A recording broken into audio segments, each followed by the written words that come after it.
ഇപ്പോഴ് നമ്മൾ മനസ്സിലാക്കേണ്ടത് ഇത്രയും സത്യസന്ധതയും അല്ലെങ്കിൽ പ്രൊഫഷണൽ എത്തിക്സും കീപ്പ് ചെയ്യുന്ന ആൾക്കാർക്ക് ഈ ഫുഡ് ഇൻഡസ്ട്രിയിൽ നിലനിൽക്കുന്നത് വളരെ ഒരു ഹെക്ടിക് അല്ലെങ്കിൽ ഹെർക്കുലിയൻ ടാസ്ക് ആണെന്നാണോ പറയേണ്ടത്? ഞാൻ ചോദിക്കുന്നത്, നമ്മളൊരു ഉൽപ്പന്നം പുറത്തിറക്കുമ്പോൾ അത് ആരെ പ്രതീക്ഷയാണ്? നമ്മൾ അതിനൊരു ഡിമാൻഡ് ഉണ്ടാവും എന്ന് കരുതി തന്നെയല്ലേ നമ്മളിപ്പോൾ ഒരു ഉൽപ്പന്നം ഇറക്കുന്നത്.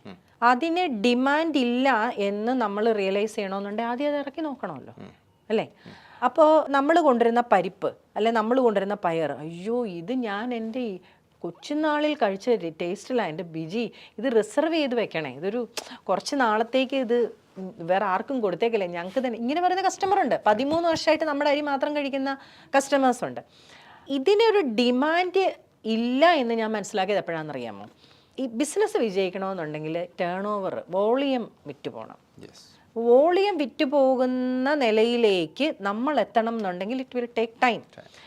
അതുവരെ ക്ഷമയുള്ള ഇൻവെസ്റ്റർ നമ്മുടെ കൂടെ വരണം. എനിക്ക് കൂടെ വന്ന എല്ലാ ഇൻവെസ്റ്റേഴ്സും എന്നെ കാലുവാരിപ്പോയതാണ്, ചതിച്ചവരാണ്.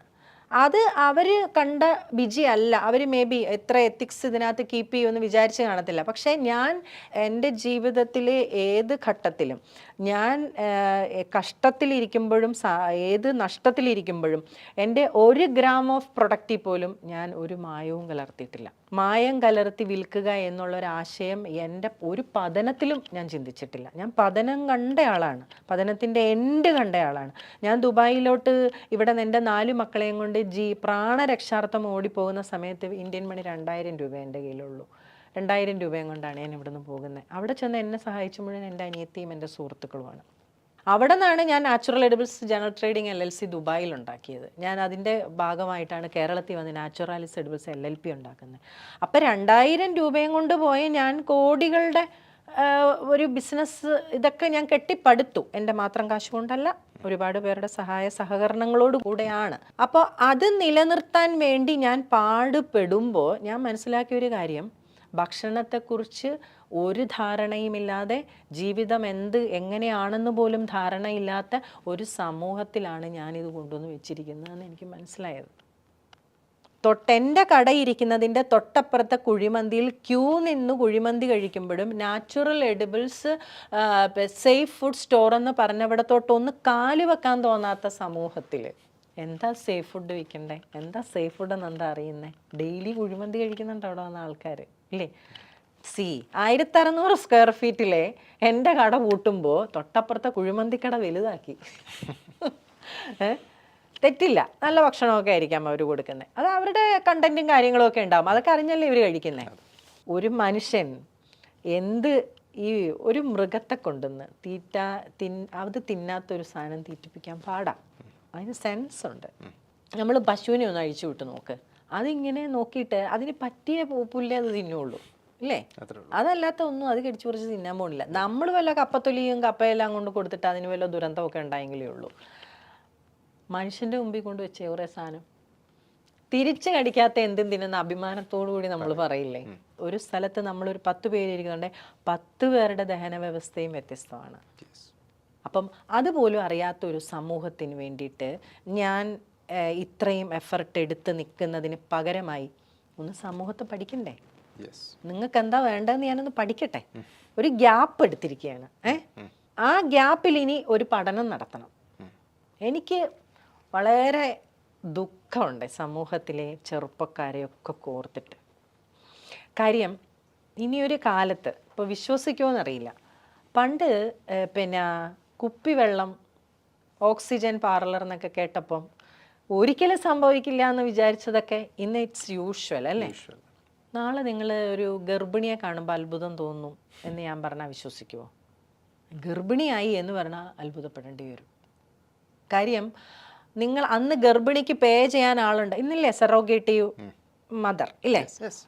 നമ്മൾ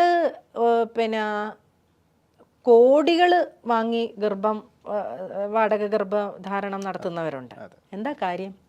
നിങ്ങളൊരു വാടക ഗർഭധാരണത്തിന് നിങ്ങളുടെ ഗർഭപാത്രം അനുയോജ്യമായിരിക്കണം. 10 പേരെ എടുത്ത് നോക്ക്, അല്ലെങ്കിൽ 100 പേരെ നിർത്തി നോക്ക്. PCOD, ഫൈബ്രോയിഡ്, അൺഹെൽത്തി സിറ്റുവേഷൻ ഇല്ലാത്ത ആൾക്കാരില്ല.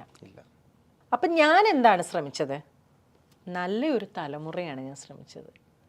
നല്ല ഭക്ഷണം കഴിച്ച് നല്ലൊരു ജനത, ആരോഗ്യമുള്ളൊരു സമൂഹം, ഇതൊക്കെ ഇവിടെ വരട്ടെ എന്നേ ഞാൻ ആഗ്രഹിച്ചുള്ളൂ. അതുകൊണ്ട് എനിക്ക് പ്രത്യേകിച്ച് നന്മയൊന്നും വന്നിട്ടില്ല, ഒന്നും വന്നിട്ടില്ല. ബിഗ് സീറോ തന്നെയാണ് ഞാനിപ്പോഴും. ഈവൻ 1 സെൻറ്റ് ഓഫ് ലാൻഡ് എൻ്റെ പേരിലില്ല. എൻ്റെ മക്കളെ ആരെയും ഞാൻ സ്കൂളിൽ വിട്ടിട്ടില്ലായിരുന്നു. ഞാൻ റീസെൻ്റ്ലി അവരെ സ്കൂളിൽ വിട്ടു. സാമൂഹ്യ ജീവിതം അവർക്ക് ആവശ്യമാണ്. പിന്നെ അവരിനിയിപ്പോൾ കൃഷിയുടെ പുറകെ നിൽക്കണ്ട, എന്തെങ്കിലുമൊക്കെ പഠിച്ച് വേലയെടുത്ത് പൊക്കോട്ടെ. അപ്പോൾ നമ്മൾ 10 വർഷം മുമ്പ് പറഞ്ഞ കാര്യമാണ് ആരോഗ്യ പ്രതിസന്ധി, അതിപ്പോൾ നടപ്പിലായി. എനിക്ക് ഏറ്റവും സന്തോഷം തോന്നിയതെന്ന് വെച്ചാൽ ഡോക്ടർ ബി ഇക്ബാൽ അതൊരു പ്രസ്താവനയാക്കിയെന്നുള്ളതാണ്. കേരളം ആരോഗ്യ പ്രതിസന്ധിയിലാണ്. ഇനി കേരളം ഹെൽത്തിയസ്റ്റ് സ്റ്റേറ്റ് ആണെന്ന് പറയും. അതെങ്ങനെയാണെന്ന് പറയും? ഇവിടുത്തെ ആശുപത്രികളുടെ നമ്പർ വെച്ചിട്ടാണ്. മനസ്സിലായോ? അവിടെ ആരോഗ്യമല്ല കൊടുക്കുന്നത്. എൻ്റെ ഒരു കസ്റ്റമറുടെ ഹസ്ബൻഡിന് കിഡ്നി പേഷ്യൻ്റ് ആയിരുന്നു. അപ്പോൾ അവരെൻ്റെ അടുത്ത് പറഞ്ഞു, ഞാൻ ഡയാലിസിസിന് എന്നിട്ട് അന്തം വിട്ടുപോയി ബിജി, പനിക്ക് മരുന്ന് മേടിക്കാനിരിക്കുന്ന പോലെ ഡയാലിസിസ് ചെയ്യാൻ ചെറുപ്പക്കാരിയിരിക്കുന്നതെന്ന്. അപ്പം നമ്മൾ എന്തിനാണ് ശ്രമിച്ചത്? നമ്മൾ ബിസിനസ് ചെയ്ത് കാശുണ്ടാക്കാനല്ല ശ്രമിച്ചത്. അരി വിറ്റ് 150 രൂപ, 150 രൂപയുടെ അരി ഒരു 3 അംഗ കുടുംബത്തിന് 10 ദിവസം ഉപയോഗിക്കാം. 18 രൂപയെ ചിലവുള്ളൂ. ഹോട്ടലിലോട്ട് പോയി അന്ന് വേണേൽ 2000 രൂപ കൊടുത്ത് കഴിക്കും. വേറൊർക്ക് 250 രൂപയും കൊടുക്കും. ഒരു സങ്കടവുമില്ല. ഞാൻ എന്താ ശ്രമിച്ചേ? ഞാൻ മാത്രമല്ല, എന്നെ ഈ ആശയം തന്ന എൻ്റെ ഹസ്ബൻഡാണ്. ഞാനും ഹിലാലും എല്ലാം ശ്രമിച്ചിട്ട് എന്താ ഉണ്ടായത്? ഞങ്ങളുടെ കുടുംബമേ തകർന്നു. അയാളൊരു വഴി, ഞാനൊരു വഴി. മക്കളെ സംരക്ഷണ ചുമതല സ്വാഭാവികമായിട്ടും സ്ത്രീ എന്ന നിലയിലും കഴിവുള്ള ആളെന്ന നിലയിലും ഞാൻ ഏറ്റെടുത്തു. പുരുഷൻ്റെയും സ്ത്രീയുടെയും മാനസികാവസ്ഥ രണ്ടും രണ്ടാണ്. മക്കളോട് ഭീകരമായ ഉത്തരവാദിത്വം സ്ത്രീക്ക് തോന്നാം, പുരുഷനും തോന്നാം. നല്ല പേരൻറ്റിങ് നടത്തുന്ന പുരുഷന്മാരുണ്ടാവും. അപ്പം സത്യത്തിൽ സാമൂഹിക ചിന്തയ്ക്ക് പുറകെ പോയിട്ട് എന്താ നമുക്ക് സംഭവിച്ചത്? നമുക്ക് കുടുംബം ഇല്ലാതായി. 4 കുട്ടികളുടെ ഉത്തരവാദിത്വം ഒറ്റയ്ക്ക് ഏറ്റെടുക്കേണ്ടി വന്നു. ഇനി ഇപ്പം എൻ്റെ മക്കൾ വേണേൽ പറഞ്ഞിട്ടുണ്ട്, അമ്മ വീട്ടിൽ ഇരുന്ന് ഞങ്ങൾ ജോലി ചെയ്ത് തരാമെന്ന് പറഞ്ഞിട്ടുണ്ട്. കാര്യം മൂത്ത മോന് 22 വയസ്സ് കഴിഞ്ഞു, ഒരു മോള് 19-20 വയസ്സായി, വേറൊരു മോള് ഇപ്പോൾ 18 വയസ്സാവും. പാർട്ട് ടൈം ജോലിക്കൊക്കെ ഞങ്ങൾ വയ്ക്കണം, അമ്മച്ചി ഇനി വീട്ടിൽ ഇരുന്നോ, ഇതൊന്നും വേണ്ട എന്ന് പറയും. ആ രീതിയിലേക്ക് മക്കളെ ആക്കാൻ എനിക്കൊരു ഗ്യാപ്പ് വേണമായിരുന്നു. ആ ഗ്യാപ്പിലും ഞാൻ പൈസ ഉണ്ടാക്കുന്ന ഒരു സാധനമല്ല തപ്പിയത്. ഞാൻ ചെയ്തത് ഇത് തന്നെയാണ്. ഈ എത്തിക്സ് വിട്ട ഒരു സാധനം ഞാൻ ചെയ്തില്ല. അപ്പം ഞാൻ ആർക്ക് വേണ്ടിയാണ് ചെയ്തത്? ഈ സമൂഹത്തിനായിട്ട്. സമൂഹം എന്താ അതിനുള്ള കഴിവ് വന്നില്ലല്ലോ അവർക്കെന്നുള്ള ദുഃഖം എനിക്കുണ്ട്. അതായത് 1:30-ക്ക് പൊറോട്ട ഇറച്ചിയും തിന്നുന്നവരും 3 മണിക്ക് ബിരിയാണിയും തിന്നുന്ന കുഞ്ഞുങ്ങളുടെ അവസ്ഥ എന്താണ്? നമ്മൾ എറണാകുളം സിറ്റി കൂടെ ഒരു ഡ്രൈവ് പാതിരാത്രിയിൽ അല്ലെങ്കിൽ വെളുപ്പിനെ നടന്നു നോക്കിയാൽ എൻജോയ് ചെയ്ത് ഇത് എൻജോയ് ചെയ്യുന്ന കുട്ടികളെയാണ് കാണുന്നത്. ഇനി നിങ്ങൾ മനസ്സിലാക്കേണ്ടത് ഒരു 40 കഴിഞ്ഞവരോ 50 കഴിഞ്ഞവരോ അല്ല ഇനി രോഗികളാകാൻ പോകുന്നത്. ഓൾറെഡി രോഗികളാണ് കുട്ടികൾ. കോളൻ ക്യാൻസർ 40കളിൽ വയസ്സിന് മുമ്പിലുള്ളവരിലാണ്. പിന്നെ ഇനിയിപ്പോൾ സംഭവിക്കാൻ പോകുന്നത് ലിവർ കിഡ്നി തകർന്നു പോകും ഇവരുടെ എല്ലാം. കാര്യം ബോഡിക്ക് ഒരിക്കലും റെസ്റ്റ് ഇല്ല.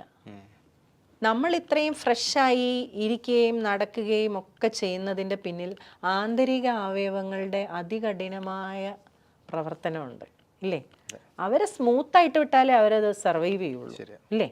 ഇവരെയൊക്കെ തമ്മിൽ ഓരോ ഇതുണ്ട് കേട്ടോ. അതായത് ഇപ്പം ഇന്റേണൽ ഓർഗൻസിന് ഒരു ഓർഗന് ചെയ്യാൻ പറ്റാത്ത കാര്യം അടുത്ത ഓർഗനിലേക്ക് ട്രാൻസ്ഫർ ആവും. അപ്പോൾ അങ്ങനെ അവർ തമ്മിൽ ചെയ്ത് മടുക്കും. ഒരു മനുഷ്യന് 1 കിഡ്നി മതി ഒരായുസിൽ, 2 കിഡ്നി ഇവിടെ പോരാ. യങ് ജനറേഷനെ എങ്ങനെ നല്ല ഭക്ഷണം കഴിപ്പിക്കും, അതിലേക്കാണ് ഇനിയിപ്പോൾ ഉണ്ട്. മനസ്സിലായോ? ആഫ്റ്റർ 50s അല്ലെങ്കിൽ after 60s they are buying our product. അവരെ എഡ്യൂക്കേറ്റ് ചെയ്യേണ്ട.